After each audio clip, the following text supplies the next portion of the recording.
like our personal lives are intertwined, whether we like it or not, because like a decision like that, it goes both ways. Like, Yeah. because we're in it together. Yeah. So yeah, we've kind of, this is like, we've joked this is more serious than a marriage because we're really dependent. It's so fun to do it with someone you really like and have fun with and Mm. inspired by. So It's a healthy business marriage. yeah. A garden of pure ideology. Yeah, just your typical Super Bowl car ad. Or a hilarious beer ad. Break was over 15 minutes ago, Mitch! I think you're the best ever. I think we're gonna be here a while. I'm Allison, by the way. Just so Yeah, you know. I'm Oh, Bonnie. okay, yes. I'm guessing you guys have got that down too. Yeah, because it's mirror image. So yeah, Yeah. especially in this Zoom frame, which surprises and delights people. It's really like such a delight to most people, and we're like, I don't understand why it's such a plus, but yeah, when they're you like, when you show up on Zoom in the same frame. they're wowed. Yeah. It's just Yeah, well, I was just before I press record. I kind of said the same thing. It's like, oh, you're on the same frame. Cool. This is our secret to success. There it is. We're gonna start with it. It's being in the same physical space. we're done. Yep. I love that. All right, so you guys have worked together for a while. I'm curious, did you guys work individually in the past? Not in the writing directing sphere. No. We were actors at the start of our careers, and that we did individually. But that's how we met. And then that sort of led us to start writing together because we were honestly kind of bored with the parts we were auditioning for. I auditioned for bitchy cheerleader like 20 times, and I just kept getting. what did you get? I was so broken up this one time by this West Virginia hick, that was the character description. That's not me being reductive or anything. Who, like an incest like survivor. I didn't get this on Law and Order. It broke me, like. You went after those types of roles Yes, a lot. a lot. Too. Like kind of victim, but with an accent. You specifically went after those roles. You're like, I must get that role. That's what casting directors saw her headshot and were like, Yes. Okay, gotcha. her for that. Victim with an accent. Yeah, and so I feel like you're either crying all the time or Yeah. you're, being rude to people for no reason. Was a lot of the stuff, and there weren't a lot of, especially in comedy at the time, it's gotten a lot better. But there just weren't that interesting roles for young women. Yeah. And so we started writing sketch and stuff for ourselves to play weirdos and just anything that we were excited to do. And so that, and also to discuss things that like we were having trouble putting out there, like feelings that we had about life or something we were going through. We'd write a sketch about it, and it ended up doing kind of well. Like it would get on College Humor, or it'd be featured on various sites, and we'd be like, okay, well, this seems to have some traction, or it seems to be getting through to people in some way. Yeah. So that's how we got started, like making our own stuff, kind of. Yeah, and we kind of didn't realize at the time that we were directing. We were just putting our sketches, and it just didn't occur to us because it was so shoestring and cobbled together and asking favors of the one guy we knew had a camera. Shout out to Aaron Peer. He was great. Yeah. He let us got everything for us. Such a nice guy. Yeah. And awesome musician. And a great colorist. Yeah. But anyways, a lot of things. Yeah. Yeah. But he that's how it started. And then we kind of focused more on writing for a long time. And sketch turned to more narrative. We got reps and we started working in that area. Or writing. So you got reps as writers or as a writing team. Yeah, exactly. Yeah, we had a lot of sketches out there, and then we had did we even have a spec at the time? No, I don't think we did. I think it was probably just our sketches that we had written videos of, but that's how we started doing longer form stuff. Is because we had like an agent that was saying like you guys need to write a pilot, write XYZ. So we wrote a bunch of stuff in that sphere. Yeah, and then we were still, writing, or we got into writing for brands and branded content and stuff like that. So our writing was the first place that got us into advertising. Yeah. And then from there, we started seeing things that we contributed to get produced and filmed. And we thought we want to do that. It'd be fun to see things through to their fruition.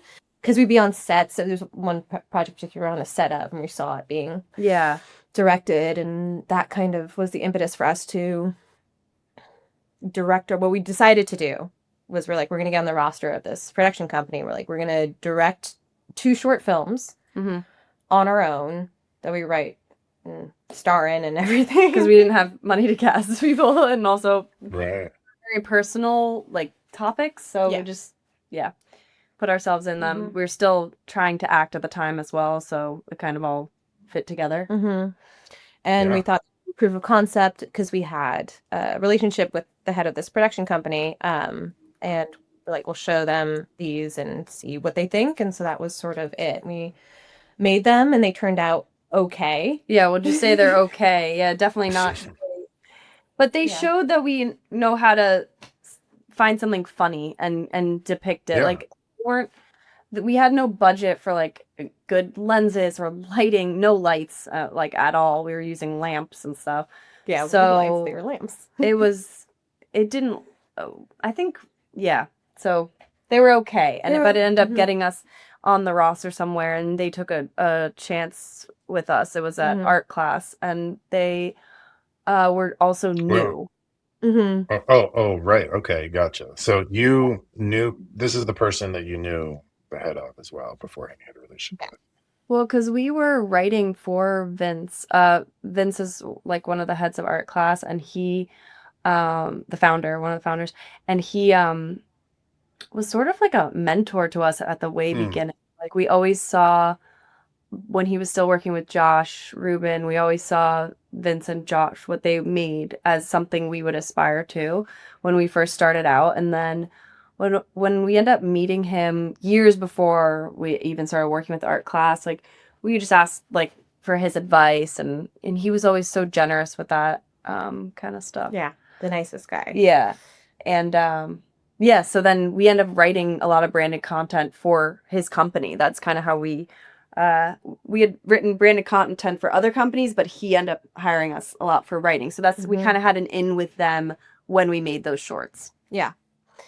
And we worked. We ended up on the roster. They took a chance on us, which was awesome. And we just sort of, we didn't have zero experience because we've been on tons of sets as actors and we'd written a ton, but we had, and we've self-produced a lot of things on our own, but to be on a professional set all of a sudden was a real trial by fire, you learn on the job type of thing for us. And we were very quickly working a lot, which was really lucky. I was about to ask that. How long did it take after you were rostered? Lots of things. It was right around Me Too. So women directors, I think everyone was trying to hire them. So that actually worked out well for us. It was COVID, so not a lot of people were traveling or wanting to shoot, and art class was very scrappy that way. So they figured out, ways to make shoots happen for brands that probably other bigger production companies or agencies at the time who weren't so scrappy didn't do. So we had more opportunities through that. And then also I think the way they positioned us being they're online comedy girls. They're younger. They know what's funny, hustlers, that kind of vibe. And with all this sort of bespoke, weird comedy stuff that we were doing online, I think that was appealing to some of the younger brands that hired us at first. Our first jobs were Snapchat and Truth, which was both appealing to very young generations. Yeah. Despite us probably not being very cool or relatively young. At the time, we were cooler. We were cooler. We can speak to you. And Vince and whoever else co-founded art class, they they already were established in the industry. They had these kind of relationships and such to be able to even present you guys to Snapchat and Yes. Truth. Oh yeah. Oh yeah. Vince had been working for a very long time and had just gone off and founded his own production company, basically. But he'd been directing, and Gino Imbriale had been in the industry for a long time, and so Yeah. yeah, they both had relationships. They had reps, they had a sales department. They started off Mm, very, very strong, Mhm. and made a quick name for themselves. Like, I think they knew how to bid in a way that made them competitive as well. Yeah. mm, So yeah. Yeah, it was smart. a great place for it was a new company and young directors, and so it all kind of fit together well. Yeah. And yeah, we're kind of off to the races, and so we had a lot of quick reps, sort of, and so we would be on a set, learn a lot, debrief, go back and try to do it better the next time. Kind of was our philosophy. And Yeah. yeah, so that which was lucky. So we didn't have sort of these long breaks in between jobs, and so we were able to. Put it into action and get better. Like the first time we did a tech scout, like I didn't even know what the fuck a tech scout was. I mean, this listening to this are gonna be so pissed probably, but I No, like I love it. No, that's exactly what I want to hear because no, I didn't come up within the industry. I kind of learned as I went along. I mean, there was a point in time I didn't even know I didn't have an assistant director on set for I don't know how many projects.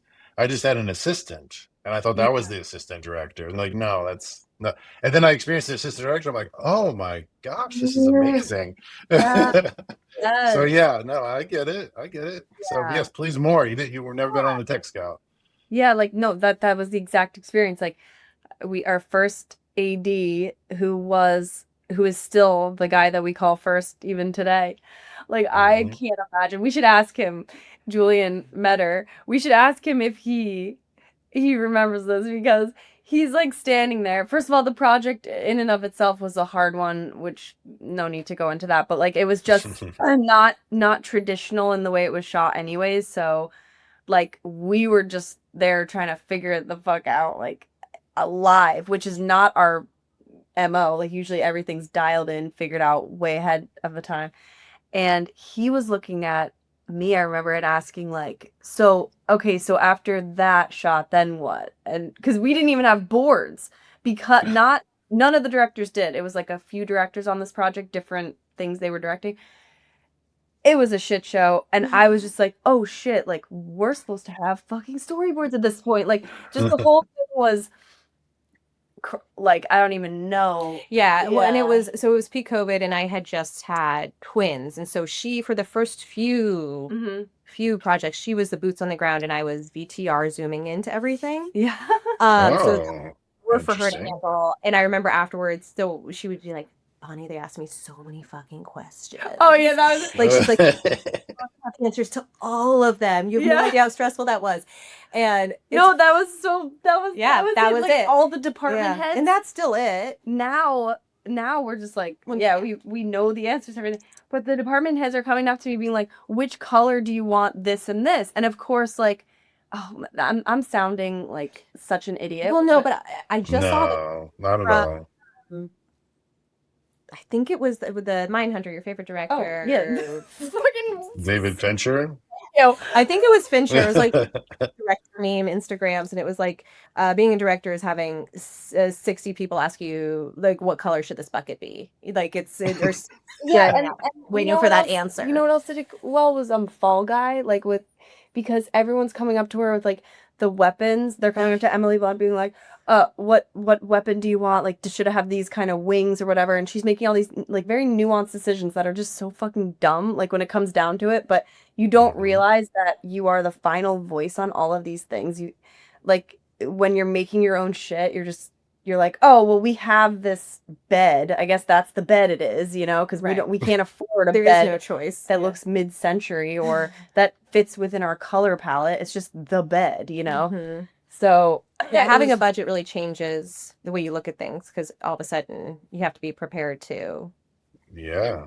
for things And and also- want things and have opinions. Yeah, and then it's sad when it doesn't end up looking good, and it actually does come down to you if something looks really solid at the end, because it is. Every decision matters, and you realize that really quickly. But yeah, so it was a learning process for sure. Yeah. Absolutely. I forgot which director it was that basically said the hardest part of the day was just to get out of directing, was to get out of the car in the morning, like to actually step on the set. And I think it was like Kubrick or something like that. Well, because of he knew this was the last moment that he wouldn't be asked any questions. Yeah. And he had to be on about every single thing and always have an answer. And, Yeah, so it's the same type of thing. Yeah. Yeah. Yeah. And I think it's probably, and you probably experienced this, Justin, is like when that's another reason why we love being a duo. Like people ask us all the time, like, oh, do you work by yourselves? And like, obviously at this point, like we both feel, and we do field jobs, like say someone has something very personal going on or whatever, like we'll field jobs on our own. It's just not as much fun. It's a very lonely profession.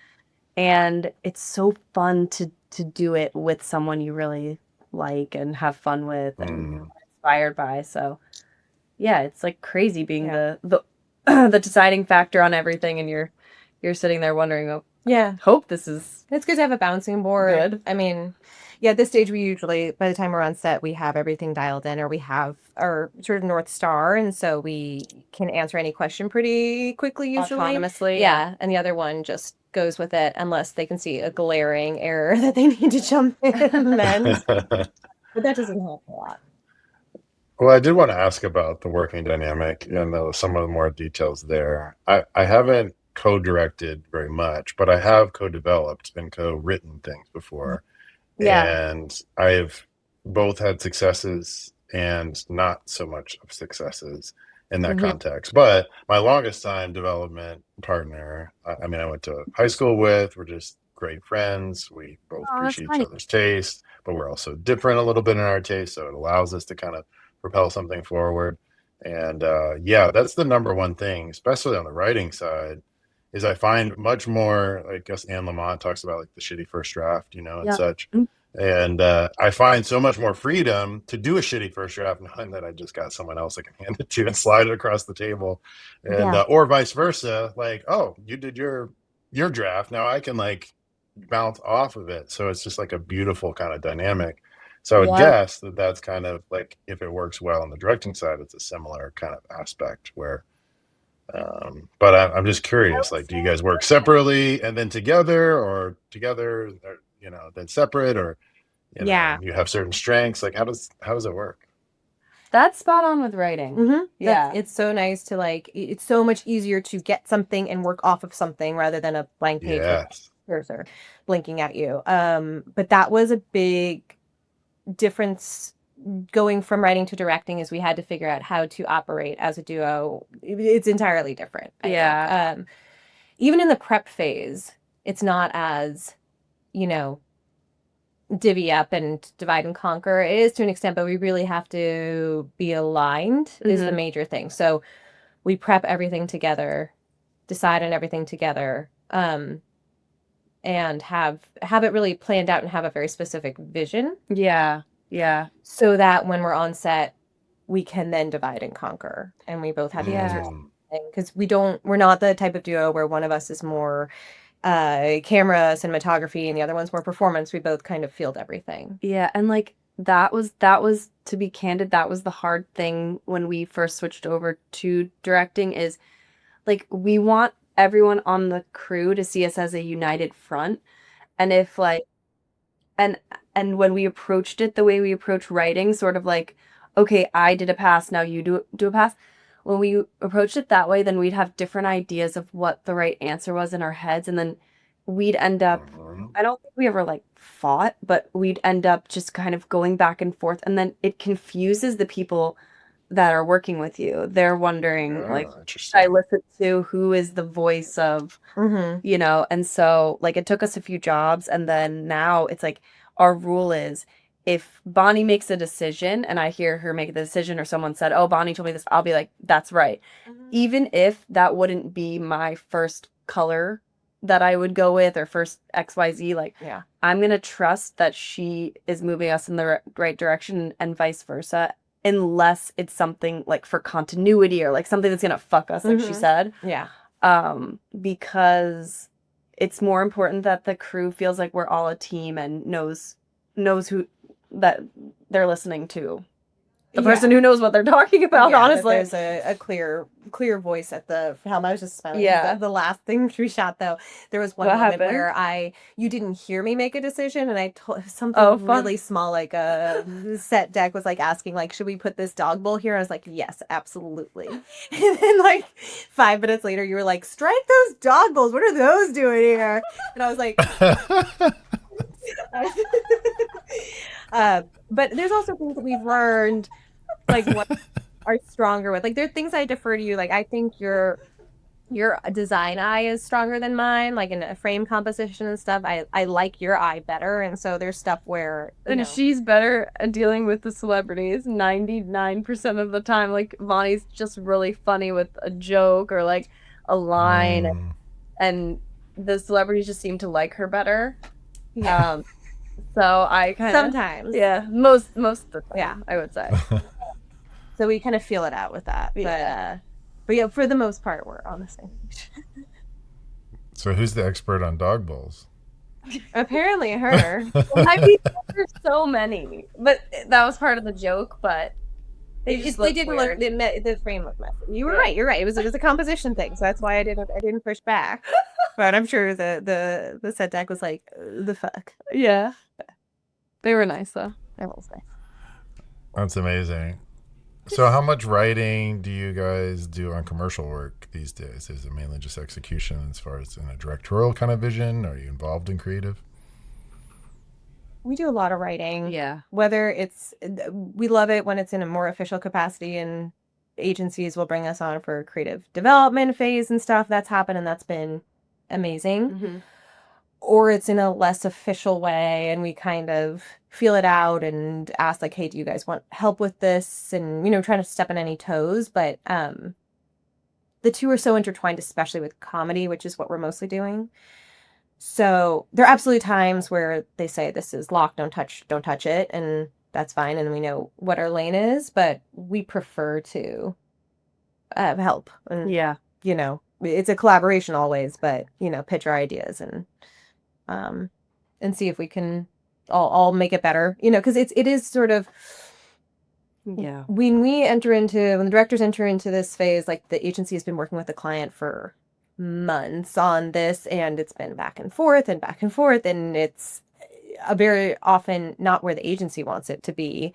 And we find that it's nice to have a fresh energy, which is us, to come in and remind everyone, like, no, this was the original thing that everyone thought was funny, and let's, try to keep that alive. Or even remind them, no, this is good. Like, with a little small tweaks or the way we're approaching the shot or the setup or slightly different casting, like this is what you think it is, just a confidence boost for them. Like, we're all a team. Yeah. But yeah, we do a ton of writing. In the treatment phase, we usually go balls to the wall, for lack of a better phrase. That's the perfect phrase. Offensive? I think it's probably no. I don't know. I'd like to know what's another gendered way to say that.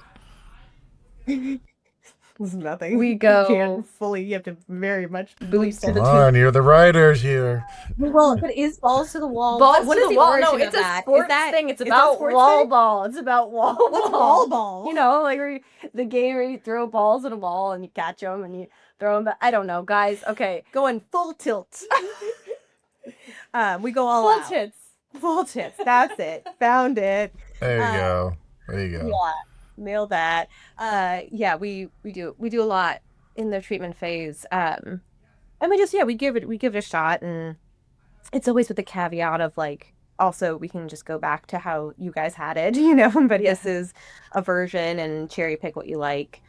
Because it's, and then you just hope that they pick you and they don't and you don't see your ideas on the TV a couple months later. But it's a risky. Yeah. Has that ever had that happened? Yeah. Yeah. We try not to think it's because we're girls. I hope some men, reach out to us and with an email and say, no, that's happened to us a lot too. But No, it's because we're comedic geniuses, but we're just expensive. No, maybe other people could have come up with it too. Maybe, What? that happens sometimes. So yes.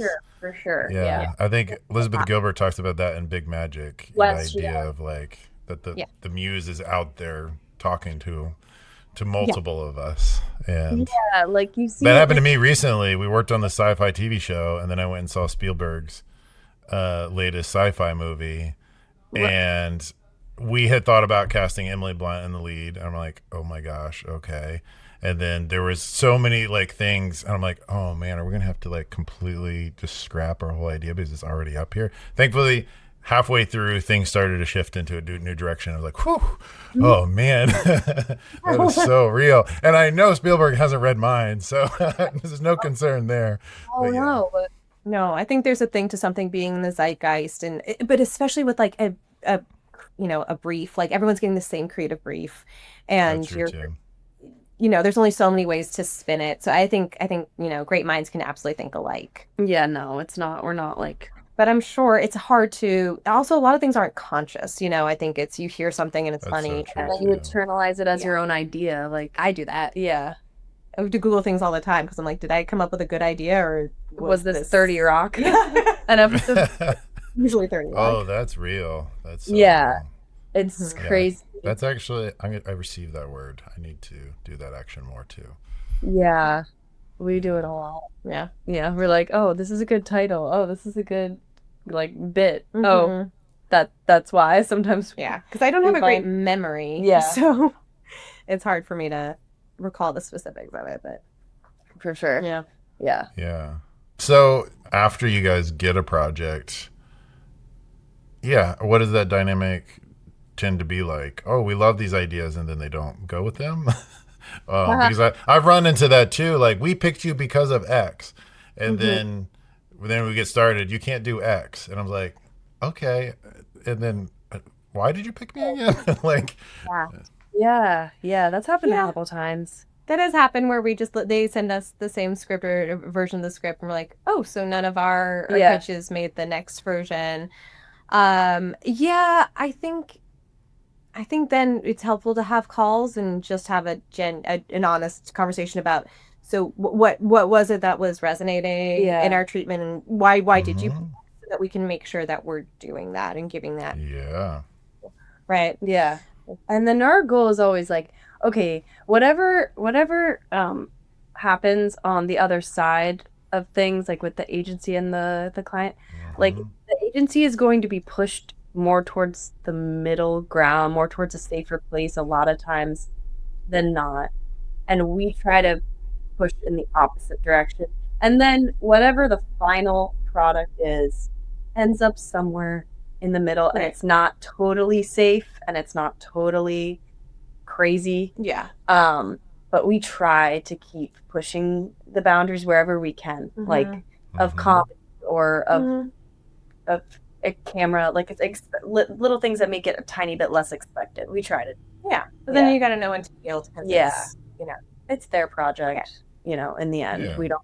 dance and we don't always, they have considerations that we don't know about, and it's just That's very wise to remember that. Absolutely. yes, it's not personal, and it's not, we're not creative geniuses because we've established that we are. But talking about research and development and demographics and they have legal stuff. There's just so much that they're contending with. So Yeah. Yeah. No, absolutely. Yeah, So yeah. you guys are also involved in the narrative realms past the advertising for clients realms. Tell me about that. What are projects that you've been excited about in the past and you're excited about in the future? Well, we write for like TV and film. We've sold a few feature ideas. We were just staffing on the first season of Ride or Die. That premieres on July 15th on Amazon. yeah. Yeah, so we wrote episode 6 of that. We're so excited about that. And like, Tell us more about that. So you wrote episode 6. yeah. How does that work? Like you were just brought in and they're like, hey, these people are going to do episode 6. Go into that room with them so that you can know what to do. How does that work? No, so we were involved in the whole season. So they bring us on as like a 5-month stint in And the a writers, Okay.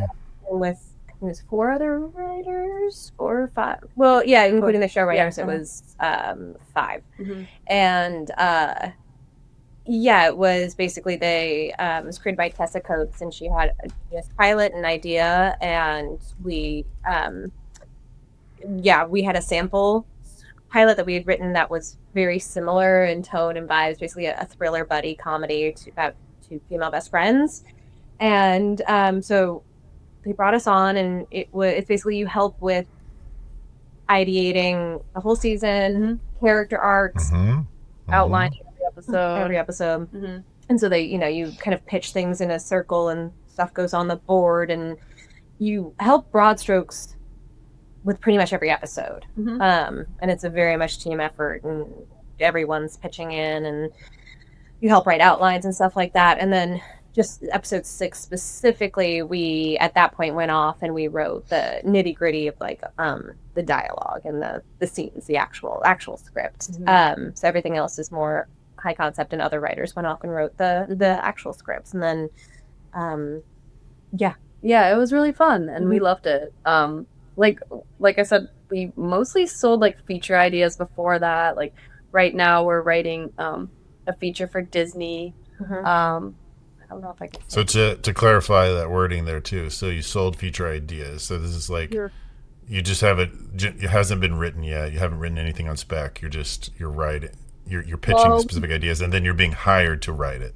there's a few different ways it can come about, and I feel like we've done versions. There's like one where a production company will have IP, like an article Or a book or something. Yeah. and they talk to writers about what would be your version of the movie of this, right? And so we would pitch our idea, and they like it, and then we pitch that to an Amazon or Netflix. yeah, whatever. In this case, it was Amazon, and we sold a feature there. And so we did write it. It just never got made. That's a whole nother part of the process. Majority of features don't get made that get bought. There's a lot of probably great screenplays out that just sit, and then they'll do drafts in different versions, and then just decide that it's not something they want to move forward with, or they'll hand it off to other writers and they go and Do a draft.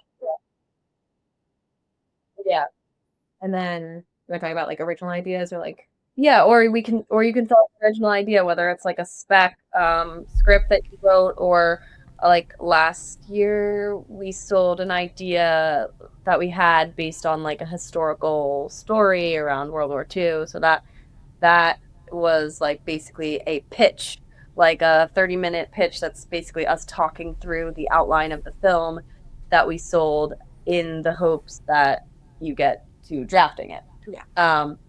And and then now we're actually writing a script based on, well, I can't really say probably, but we're writing for Disney right now. that's based on IP. So it's sort of more the first version of the way it flows. And then it's the same for on the series side, where we have an original idea that we came up with. Like it was like the first script that we wrote years ago that has existed as like our sample, and it just finally got someone read it as a sample and was like, oh yeah, we pitched it all over, and no one wanted it. No one We're like, okay, so it's just our sample. And then Now these pitch meetings, these are all being set up. Like when you said you pitched it all over, this is being set up with your manager or agents, or set it up. We will meet with production companies, we'll meet with networks, studios, stuff like that. But and we basically with that you come up with a whole, it is similar to the advertising world, like a pitch about like, this is what the pilot is, these are the characters, this is what the season 1 will be, this is future seasons, there can be accompanying scripts and stuff, and so visuals, like a treatment. And do you put like target audience or and parallels of what it's like, or tonal comps for sure, but not really a demo unless they've asked for it, and that's something we'll talk Yeah. Well, but yeah. Usually not that. That and makes then- sense to me, but yeah. Yeah. I've heard people doing it. I'm like, it just doesn't feel right unless it's asked for. Yeah, Yeah. gotta give them something to put ownership on or decide, like, yeah, so that they feel Yeah. like, yeah, they're making some Also, decision. not really necessarily not our purview. expertise. Yeah. I don't know who'll like this. Someone. Um, but definitely total costs. That's very helpful, especially in comedy, to let them know like where it's towing the line in terms of how dark is it, how broad is it, that kind of thing. Violent. Yeah. That makes sense. Yeah. Well, what would be what has worked well and what tends to you're like, oh boy, we need to stop doing that in pitches or in decks or I'm really curious on that. For directing commercials or No, the narrative stuff. Although I might ask that question for commercials too, but right now narrative things. That's a great question. I think I know the answer. Do No, you? no. Okay. We have been told numerous times that our ideas are like too weird or too out there. And I think what gets us in trouble is when we try to rein it in. Like anything that's weird or too out there, yeah, you're going to hear a bunch of like no's, but someone will eventually respond to it because of the specificity and go, oh, okay, like I get what this is. I want to hire them for something else or I want to make this, because it's different than anything else I'm seeing. Where we get in trouble is when we try to fit ourselves into a mandate, is what they call it on the narrative side, is like, oh, our pod or our studio is looking for, something, a riff on Desperate Housewives. Like, and if we try to write Desperate Housewives, like it's going to be bad because we're not Marcher. and we are weirder than that. So it's just like, it's going to feel basic. It's going to feel expected and Poor imitation. Yeah. Mm-hmm. Yeah. So we'll lose some jobs because we'll like so much right now. It's a heavy trend in the narrative space is everything has to be based on some sort of IP. And it's kind of gotten out of hand where they'll hand you a book and they're like, we have the rights to this book. We don't like this book, but just pitch us your book.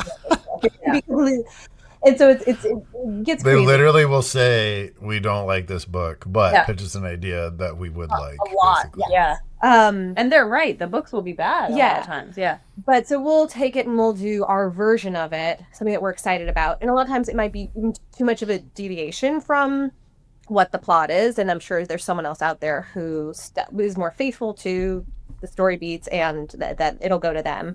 But for us, we'd rather do our version of it that we're excited about and maybe get a no.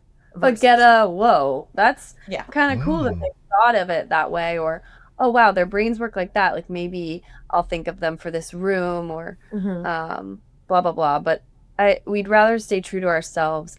And also when it comes to series, it's the same thing. Like if you're gonna be in a writer's room, you need to believe in what you're doing and you need to actually like it. At least for us, because we are really bad fakers. Like, and we can't. I don't know. We're not good at faking it. Yeah, I guess. it's really hard to be doing versions and versions of a script that you're not Passionate about. Yeah.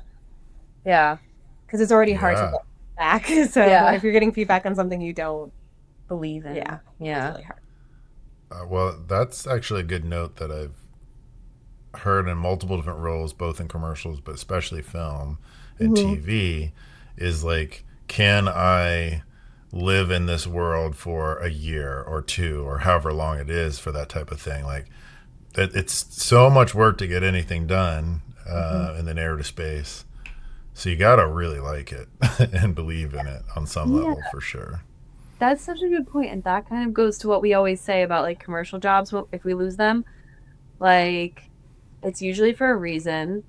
It's probably because it wasn't meant for us, and all the work that goes into this work, the stress, the accommodating like personalities and stuff like. If the job is going to be hell because it's not perfect for us, it's not the best fit. Like it's better that it goes to the person who it is the best, who's excited.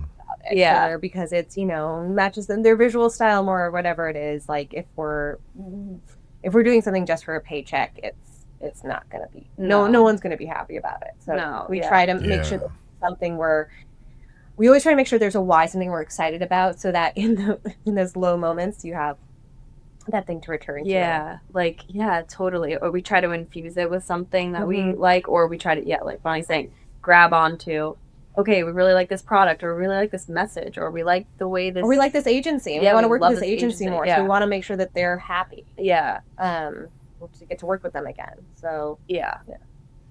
Yeah. Mhm. How do you guys balance your narrative and your advertising world pursuits? Or is it just kind of like, well, we got a job in advertising, so I guess we'll do it. And then, oh, we don't, so I guess we'll pursue that other thing. I don't know. How does that work? Well, a little bit of that. Generally, most of the time, the nice thing about narrative is that it's fairly flexible. And so it can work around advertising jobs. And we just sort of try to plan our time accordingly. Yeah. The only thing was when we were in this room last year, a writer's Yeah. room, it was just a 9 to 5. So we had to take a pause, and we could not take. We did jobs on weekends. Yes. Yeah. It was just with a return. One job was with a return agency client who liked us and knew us, so they accommodated it and did it on a weekend. Yeah. But otherwise, Oh, nice. Yeah. Nice. And that was when you didn't have to do a treatment or bid on, or they just asked you, or do you still have to win that if they like you? I don't remember if we had to do a Or treatment. do a formality of it? I think it was probably a formality of just sort of, which we do prefer. It's good to do a treatment just to make sure everyone's on the same page. Yeah. Yeah. So I think we did do some version of that, but I don't know that it was a triple bid. Nah, I don't think so. Yeah. Yeah. So I'll never get a pitch back. Yeah. Yeah. Yeah. But no, like, yeah, they balance pretty well. And it's kind of nice because if we have a slow period with commercial stuff, we're like, okay, well, it's great that we get to focus on this project that we're writing right now, or sometimes we have to block out time with commercial stuff to set aside project time for projects that we're contracted to write. It's nice because you can self-start on the narrative side. You can always be writing a spec or doing something in that space versus commercial stuff that's harder to do. Yeah. But it is, if we have two things going at once, It's I hard feel as like we hell. always choose the commercial because it is like being creative is awful. Like in that way of like sitting down and writing, which I'm sure you can really get that going. And if you have something, commercial work is very Concrete. yes, Literal. So Yeah. concrete. Yeah. What to do. Yeah, well, and there's clear deadlines. People need something by a specific time, so the thing's going to get done. Yes. 99% of the time for the most part. But Yeah. yeah, which is, I mean, even in like, was it Peter Jackson? I think some other directors have said this too. But the movie's never finished. You just have to release it. So basically, you run out of time. And so it's similarly like you can write a script and you don't have to turn in anything unless you're being specifically hired for it. Right. Yeah, it's nice. I like that in the commercial world. It's very like, okay, if I'm doing it, I'm doing it. And there's money already attached to it right now. And, Yeah. It's nice. It's nice. It's good money. It's good. Yeah. It's great to have like health insurance through that and stuff like that. Yeah, there's a lot that's like so, and we love the reps of it. Like we love how it's so fun to make something so short into something memorable or good, or like it's just The constraints are fun. It's, creativity, it's bred within, tighter constraints all the time. And so to have, like, you have 30 seconds, you have 6 seconds, you have, just a vertical frame, and you have this person that maybe has never been on camera before, and you have to make it good. And that's fun. It's a challenge. Yeah. It's like, it's a very intense process, commercial work. yeah. You gotta lean into it and enjoy it, because otherwise. It can be very stressful. Yeah. Yeah, absolutely. Who are people and or projects that you have been inspired by in the advertising world and the narrative world? That Allison? I knew you were gonna ask this. And again, this is like goes along with the Smith. Hey, no shade, because this is my favorite, but like It's done well for them, I'm assuming, because my favorite commercial all time is that Liberty Mutual commercial. Leslie. And now I'm forgetting the director's name, Amir something. Yeah. Caviar. Yeah, but it was It's just so The fun. emu. You like the emu ones too? First of all, I love all Liberty Mutual. We haven't done one yet, but I love the Limu. Okay.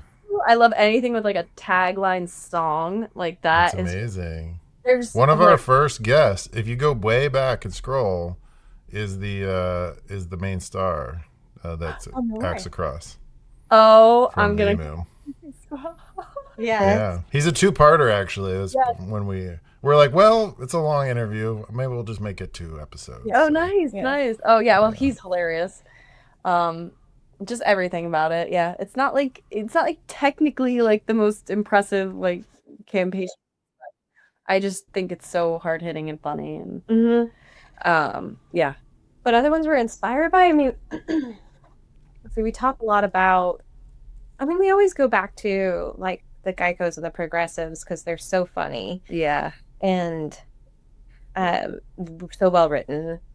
We talk about those a lot. We'll talk about a lot of narrative stuff in commercial treatments sometimes. Yeah. We like a lot of like what 72 and Sunny does for ads. Like we like Brian Buckley did like an NFL women's commercial like 2 years ago for the Super Bowl. That was like one of our favorites. It's just like we really like when a commercial is like has some sort of message that's it's empowering but also funny. Like that NFL spot. Like yeah. Yeah, and a lot of like some European campaigns are like drier, darker stuff that pushes boundaries a little bit. 'Cause Yeah. you know they'll go a little bit further in overseas with their comment. absolutely, yeah. Yeah, we obviously love TV and stuff like that. So, like we're always talking about like some of our favorite shows are like Barry, Hacks. Barry, yeah, Hacks, yes. All time is 30 Rock. Obviously, we both love 30 Rock. We watch like a lot of like, dark documentaries. Like we get it from all over the place. Really, inspiration. But to be honest, we were just talking about. We want to do more of like inspiration from the world. Like we want to get out there more. You know, that's what we miss about New York. Is LA is very like. I was about to say that's why I moved to New York. I literally wrote in my journal, "I want to be where the people are." Yeah, and then I sang a little bit to myself. Okay, so you were intentionally quoting The Little Mermaid. Well, it happened, and then I was like, I guess it came out of my subconscious. But I can't not see it. It's in the journal now. Like it's there.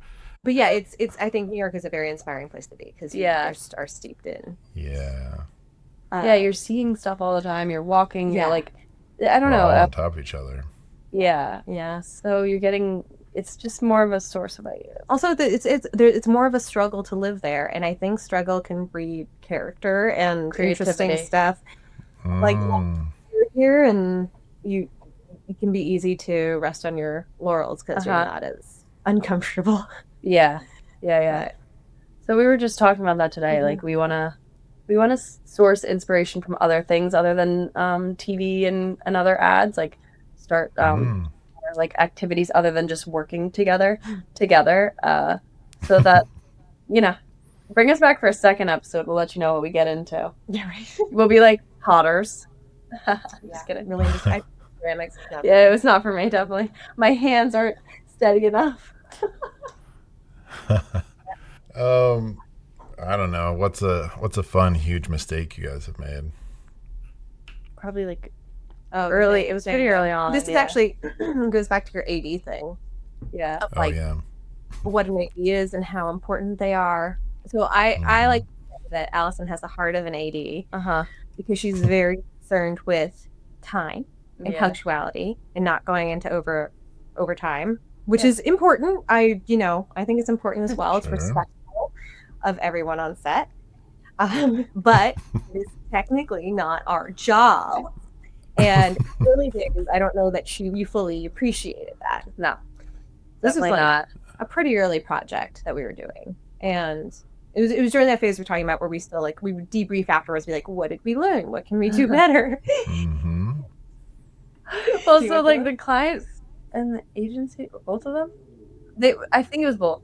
They were on Zoom for this shoot, They weren't in person, and so there was a lot of typing and waiting for their response, waiting for their notes, in between takes and stuff like that. And our producer was, fielding the notes or whatever. And at a certain point, like, we had moved on. After every setup, we'll always check in and be like, is there anything else we want to move camera? So we try to give ample time to do that. And they were like, yeah, go for it. Or they weren't paying attention or some They said go for it. Yeah, okay. So then we moved on to two setups later. They wanted to go back to that. I mean, someone had been away from their computer, a decision maker, and they came back and they reviewed playback or something. And they're like, "Ooh, we want another take at it." Place. So, and I at the time didn't know that you can't.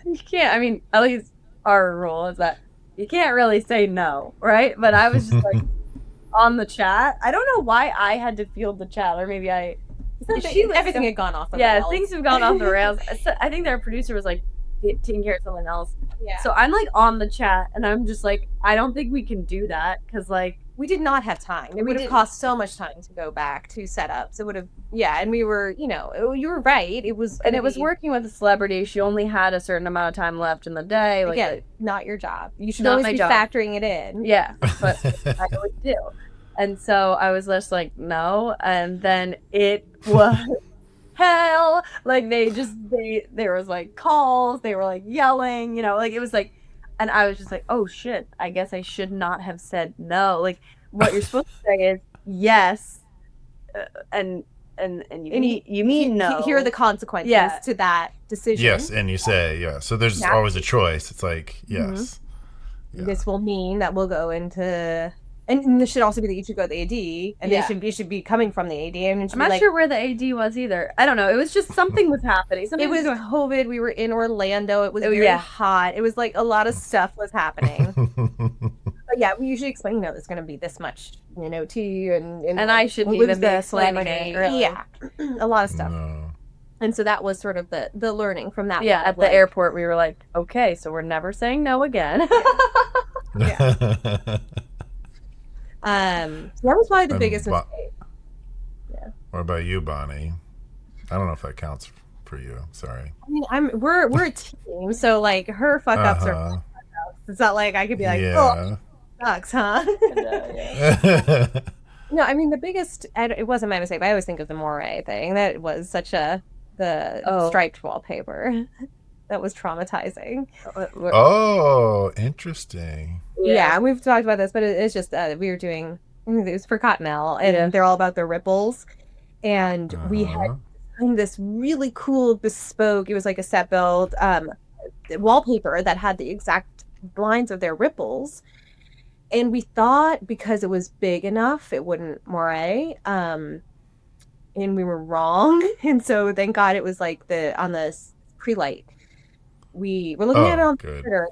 Fine, but then someone, thank God, I think it was a DP, sent it through to the post people, and it was like once the footage got color corrected, it was moraying, and it was all over this whole set.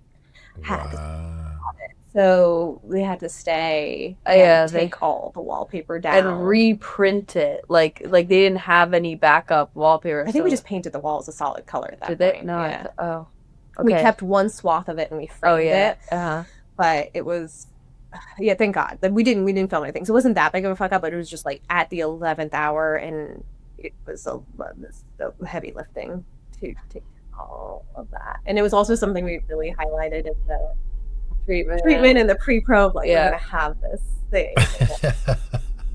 It was not there. It would have been so cool. But now I have. She has a fear of moraying. Of stripes, like any stripes on anything, she's like, get it out of here. She's like morayachondriac. Yeah. Not on the yeah, that sticks with me. That was a bad one. Yeah. We had a client dinner, and it was a lot. But we've definitely had worse jobs than that, though. That was like an awesome job, and we just felt so bad about the moray. Yeah. And it was in your deck and your pitch too. Very specific. Yeah. Yes. Yeah. All right. Well, I want to take a moment, and Bonnie, if I could get you to brag on Allison, what is her superpower? Ooh, her Make it superpower. good. Let's see. I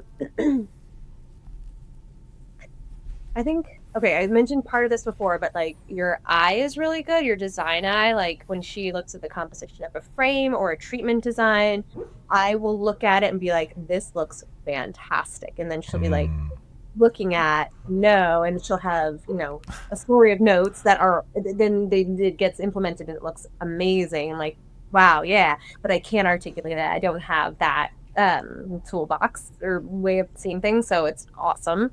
And I'm lucky that you're on my team or else that'd be fucked. And then I think also the AD heart helps a lot. Like we were just talking about, like, you're very good at motivating us and keeping us like on a schedule and goal oriented. I'm not. I'm more process oriented. So you're, I think, on her own. We just keep saying to each other, "Don't die, all right? Just don't fucking." For our families, but also for this. Yeah. Yeah, so I think those are like my favorite things. And also you're a lovely person. Those are professional stuff. I think the things in the professional realm. But So sweet. Wow, Justin, she's not usually like that sentimental or effusive. it was a cool part. Proud of well, her.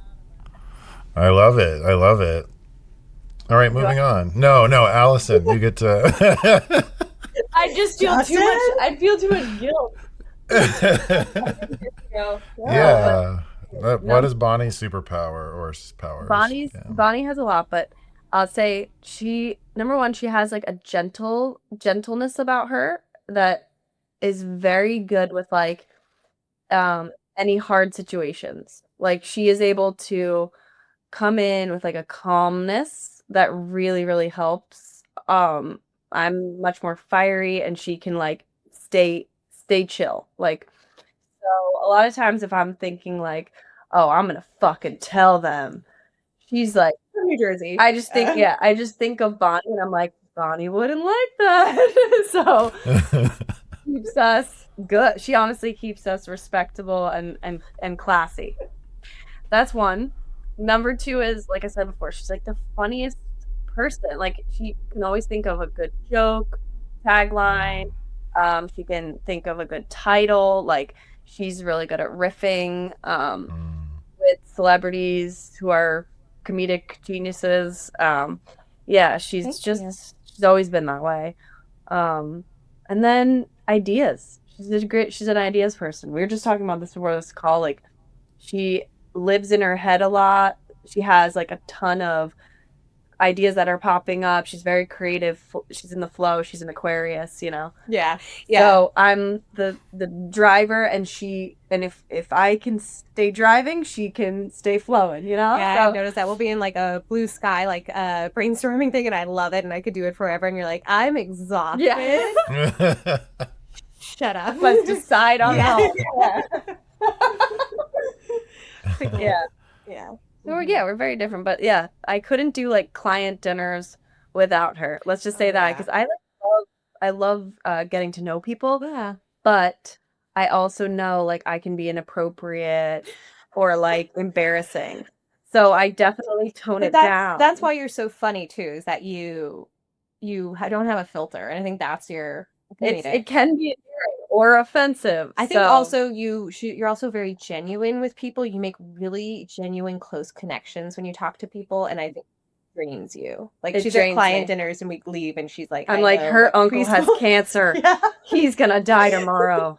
We were holding hands. She was crying. Yeah, like, it was. Clients have cried. Yes.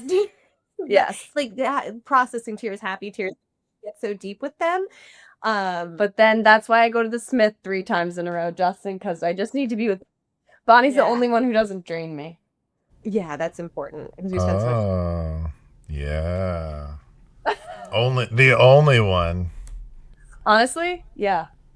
Yeah. Well, my husband, but she always jokes, like, what do you guys talk about? Because when me and my husband are together, we're just, like, quiet because we're both the same. Like, we're just introverts who know how to cosplay as extroverted sometimes. we'll hang out and I'll say something about our career, and Matthew will be like, your husband will be like, what? I'm Yeah. like, when did you wire? Do you not catch up?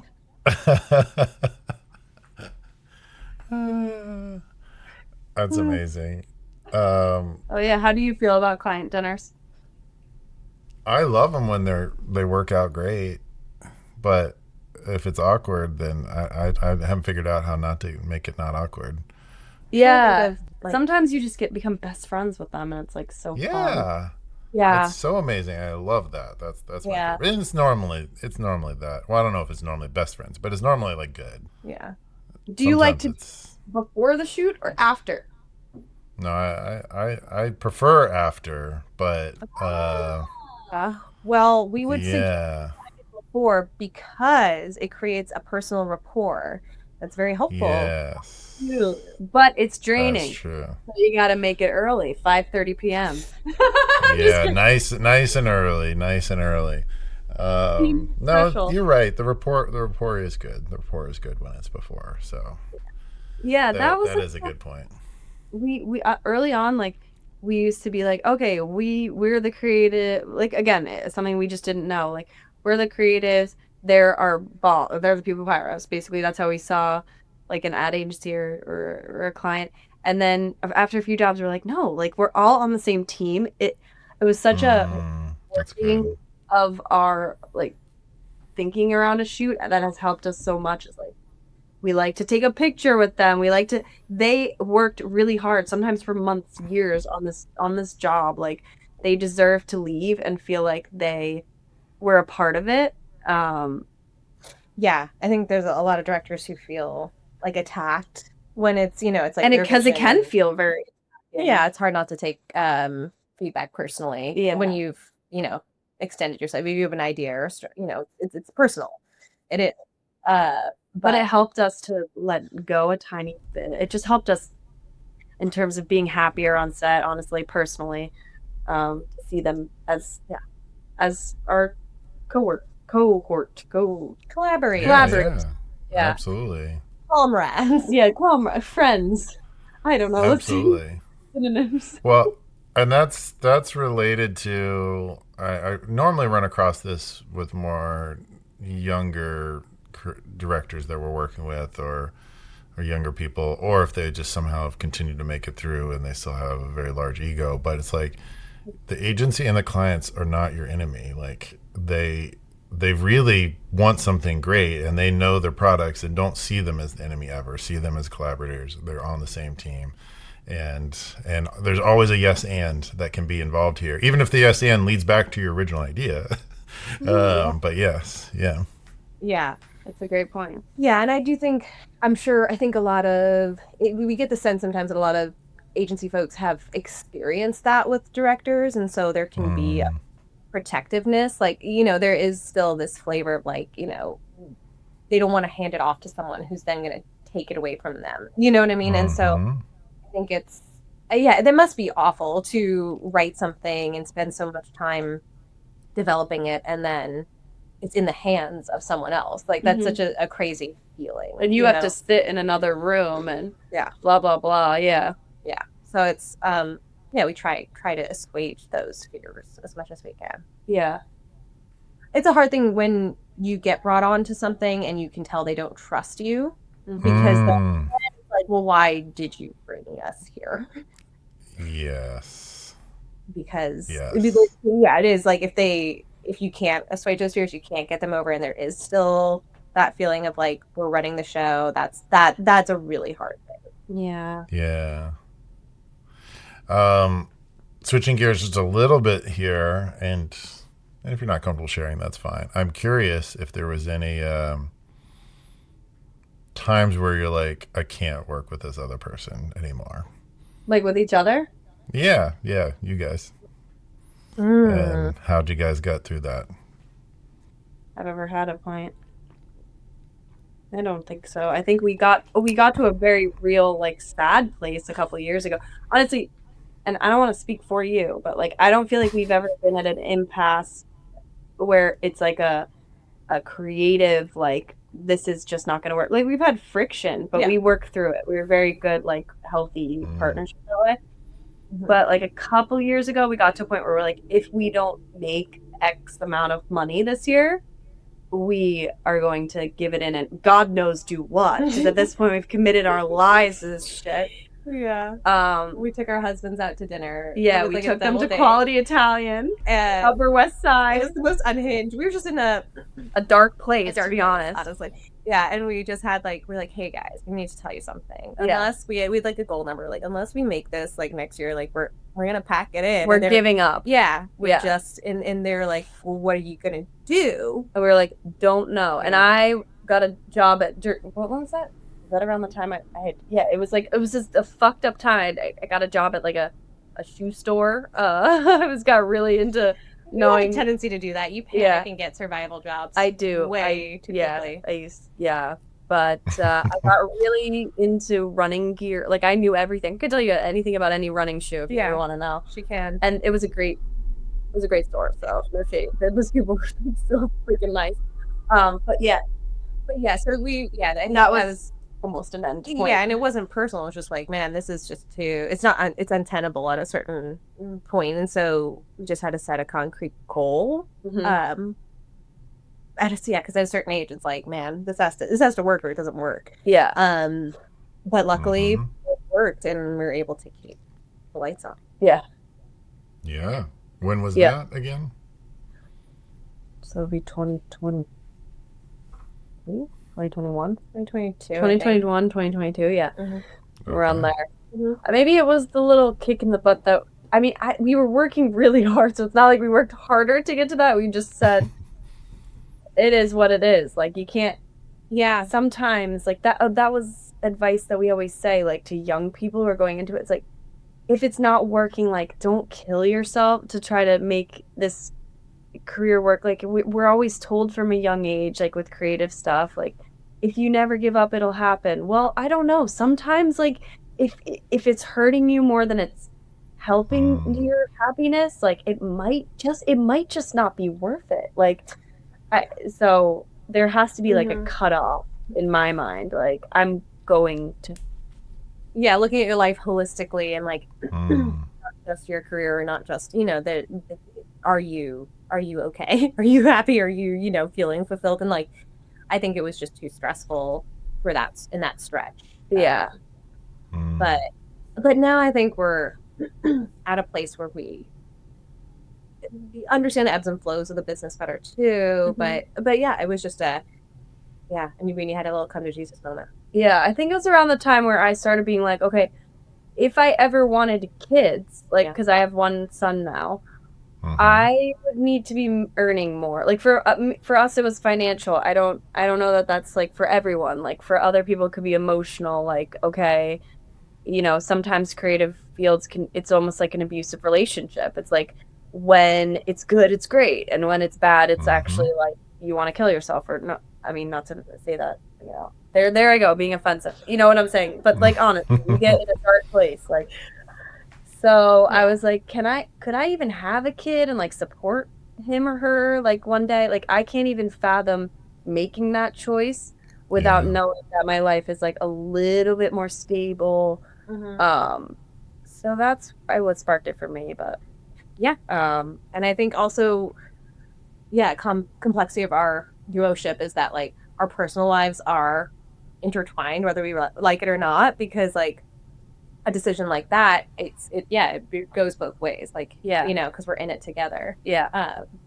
So yeah, we've joked this is more serious than a marriage because we're really dependent. Our lives are just very intertwined. But I think because we communicate really well, it's a healthy business marriage. Yeah. Well, let's go.